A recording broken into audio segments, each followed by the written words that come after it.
Page 16, line 1.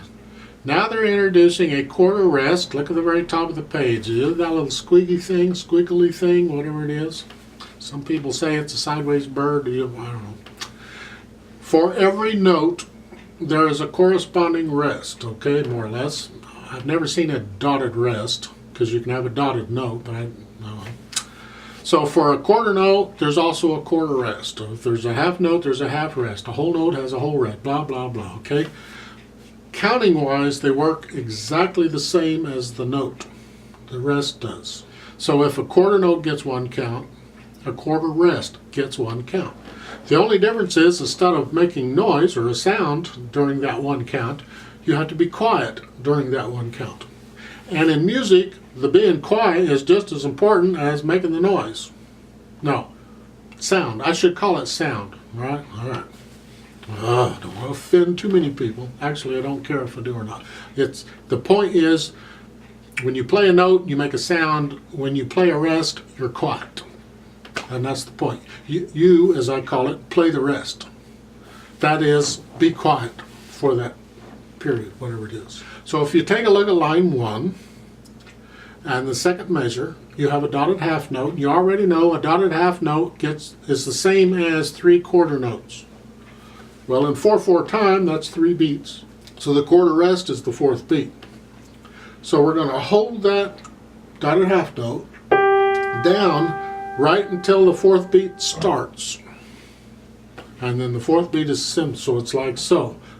1, 2, 3, 4. Now I lift on 4 because 4 is the 4th beat, and that's the rest. I play the rest on 4.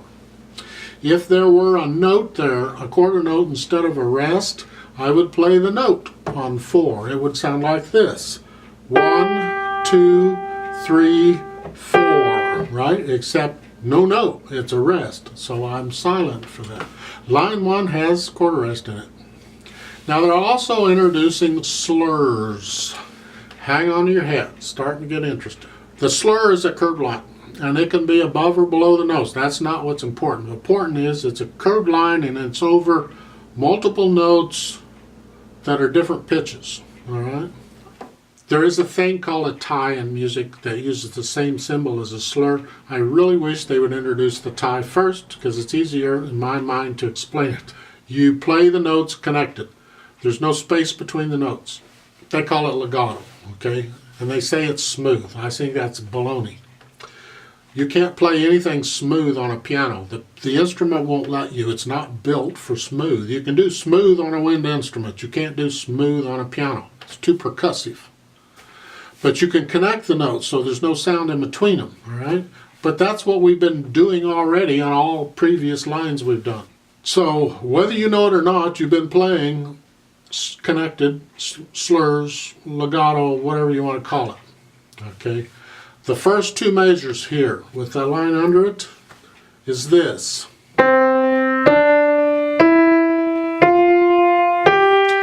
Every note's connected to the next note. There's no silence between them. Well, take out the slur. Just pretend it's not there. The curved line's not there. Erase it and play it that way. And it's this.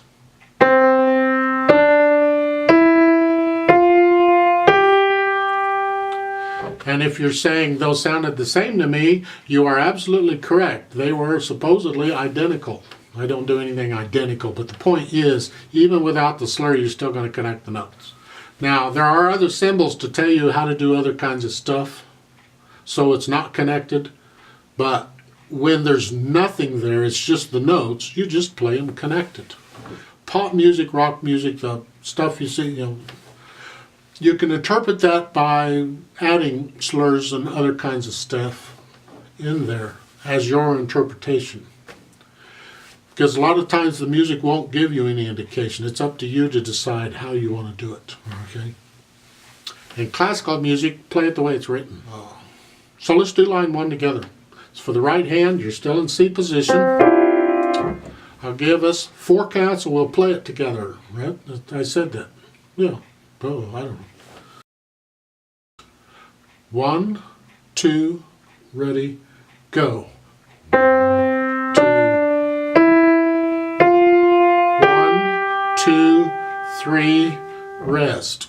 1, 2, 3, rest. Line 2 is like line 1, except it's for the left hand. So in the left hand, you're starting with, if you put the thumb on the G and you look at the next measure, you see the little fingers on the C. That actually tells you your position. It's what we call C position.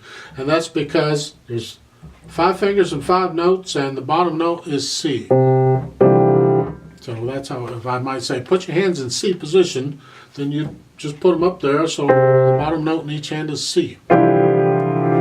Really hard, huh? Okay. I'll give us 4 counts. Let's play it together. 1, 2, ready, go. 1, 2, 3, rest.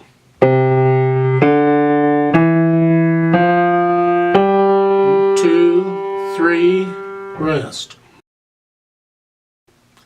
Now, gets interesting because we're playing both hands at the same time. This is the first time we've done this. I'll give you a little hint. Okay, line 3 isn't bad. Line 4 is a booger. Line 3, the reason is because our hands are a mirror image of each other, and the way the brain operates, we can mirror the hands, the movements of the hands, without really thinking about it. We could concentrate on one hand, the other hand would just automatically follow along if we let it. This is called contrary motion, when they're going opposite directions like on a mirror. Well, in line 3, that's exactly what's happening. The hands, the first measure is you're starting with your thumbs and you're going out, right? Right? Well, when you see this in music, once you know you're doing it, really you just concentrate on one hand, either hand, and the other hand can follow.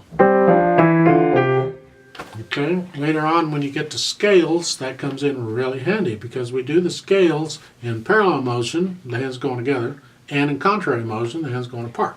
So people think contrary motion, oh no, I can't do that. Yes, you can. It's actually pretty easy. It's when they go together, that's the tough part. Let's do line 3 together. Since it's a 4/4 time, it'll give us 4 counts, and we will play this together. Listen to the notes carefully to make sure you got the right notes. And don't forget to play the rests. So both hands have to go up in C position. That's where the bottom note is C in each hand, right? Okay. 1, 2, ready, go. 1, 2, 3, rest.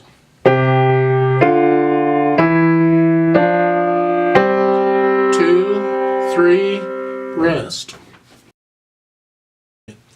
Line 4 isn't too bad because, again, we're in contrary motion and it's not too hard to play that.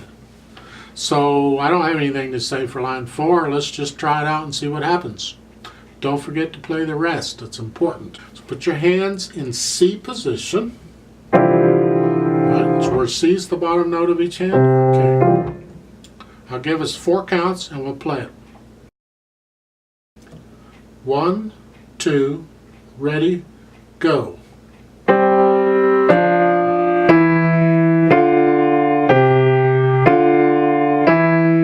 Rest.